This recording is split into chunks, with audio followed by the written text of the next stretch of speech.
নমস্কাৰ বন্ধুসকল, আপোনালোকক স্বাগতম জনাইছোঁ আমাৰ ইউটিউব চেনেল মিতুছ টেকনিকেল ষ্টাডিলৈ।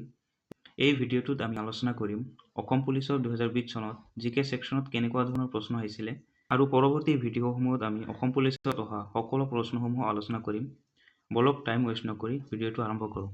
প্ৰথমটো প্ৰশ্ন হ'ল, who is the director of intelligence bureau? আইবিৰ সঞ্চালক কোন? 2020 চনত আইবিৰ সঞ্চালক আছিল অৰবিন্দ কুমাৰ, কিন্তু বৰ্তমান আইবিৰ সঞ্চালক হ'ল তপন কুমাৰ ডেকা। এইটো আপোনালোকে মনত ৰাখিব। লগতে আপোনালোকে মনত ৰাখিব এই ইম্পৰ্টেণ্ট সংস্থাসমূহৰ মুৰব্বী কোন হয়।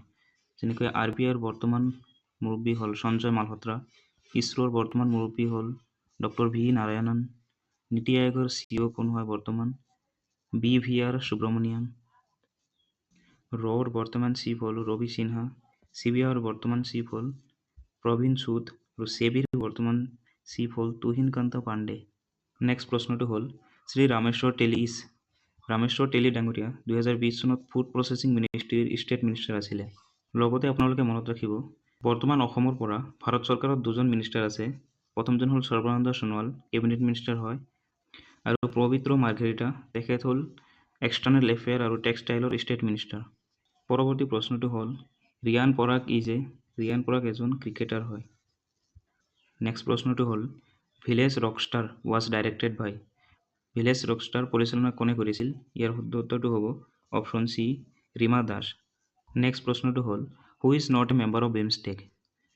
তলৰ কোনটো দেশ বিমষ্টেকৰ সদস্য নহয়? ইয়াৰ শুদ্ধ উত্তৰটো হ'ব অপশ্যন ডি, কিৰ্গিস্তান। লগতে আপোনালোকে মনত ৰাখিব বিমষ্টেক 6 জুন 1997ত বেংকক ডিক্লেৰেশ্যনৰ থ্ৰুতে ইয়াক ইষ্টাব্লিছ কৰা হৈছিলে আৰু ছেক্ৰেটাৰী অফিচটো ঢাকা বাংলাদেশত আছে। লগতে মনত ৰাখিব বিমষ্টেকৰ সদস্য কাণ্ট্ৰিবোৰ বাংলাদেশ, ভূটান, ইণ্ডিয়া, নেপাল, ম্যানমাৰ, শ্ৰীলংকা আৰু থাইলেণ্ড। নেক্সট প্ৰশ্নটো হ'ল, council of states was renamed as? Council of ষ্টেটক পুনৰ নামকৰণ কৰা হৈছিলে। ইয়াৰ শুদ্ধ উত্তৰটো হ'ব অপশ্যন চি, ৰাজ্যসভা। নেক্সট প্ৰশ্নটো হ'ল, who cannot vote in the election of president of India? ভাৰতৰ ৰাষ্ট্ৰপতি নিৰ্বাচনত কোনে ভোট দিব নোৱাৰে? ইয়াৰ শুদ্ধ উত্তৰটো হ'ব option C, elected member of legislative council. পৰৱৰ্তী প্ৰশ্নটো হ'ল, the term monopoly is associated with? একচেটিয়া অধিকাৰ শব্দটো কাৰ সৈতে জড়িত? বন্ধুসকল, ইয়াৰ শুদ্ধ উত্তৰটো হ'ব অপশ্যন এ, কেপিটেলিজম অৰ্থাৎ পুঁজিবাদ। নেক্সট প্ৰশ্নটো হ'ল, which is not A union territory? তলৰ কোনটো কেন্দ্ৰীয় শাসিত অঞ্চল নহয়? ইয়াৰ শুদ্ধ উত্তৰটো হ'ব অপশ্যন চি। তেতিয়া লাডাখ ইউনিয়ন টেৰিটৰী নাছিলে, লাডাখক পিছত ইউনিয়ন টেৰিটৰী বনাই দিয়া হৈছিলে। নেক্সট প্ৰশ্নটো হ'ল, who is the chairman of Rajya Sabha? ৰাজ্যসভাৰ অধ্যক্ষ কোন? ইয়াৰ শুদ্ধ উত্তৰটো হ'ব option C, vice president of India.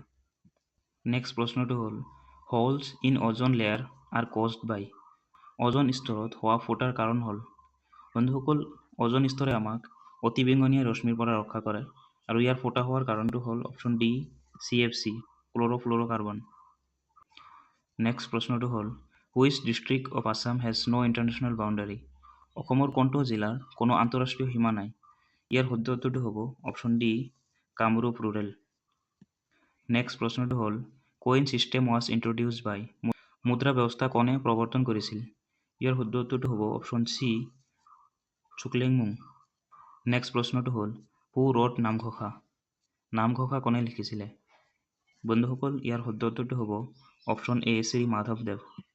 ইয়াৰ লগতে আপোনালোকে কিছুমান এক্সট্ৰা ইনফৰমেশ্যন মনত ৰাখিব। নামঘোষাক হেজাৰী ঘোষা বুলি কোৱা হয়। আৰু লগতে মনত ৰাখিব মাধৱদেৱ ডাঙৰীয়াই 191টা বৰগীত ৰচনা কৰিছিলে। নেক্সট প্ৰশ্নটো হ'ল, হু ৰট কাৰেঙৰ লিগিৰী? কাৰেঙৰ লিগিৰী কোনে লিখিছিলে? বন্ধুসকল, ইয়াৰ শুদ্ধ উত্তৰটো হ'ব অপশ্যন চি, জ্যোতিপ্ৰসাদ আগৰৱালা।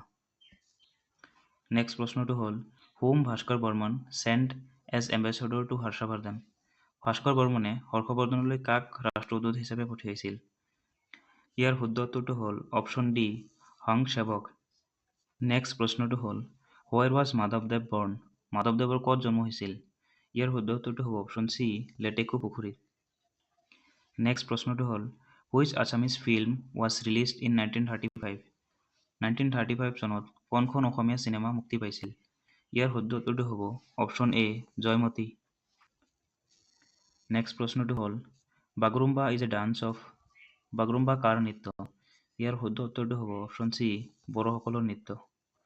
বন্ধুসকল, এইখিনি আছিল আজিৰ ভিডিঅ' আৰু পৰৱৰ্তী ভিডিঅ'সমূহত অসম পুলিচৰ অহা সকলো প্ৰশ্নসমূহ আমি আলোচনা কৰিম, গতিকে চেনেলটো ছাবস্ক্ৰাইব কৰি থ'ব আৰু ভিডিঅ'টো শেষলৈকে চোৱাৰ বাবে আপোনালোকক অশেষ অশেষ ধন্যবাদ।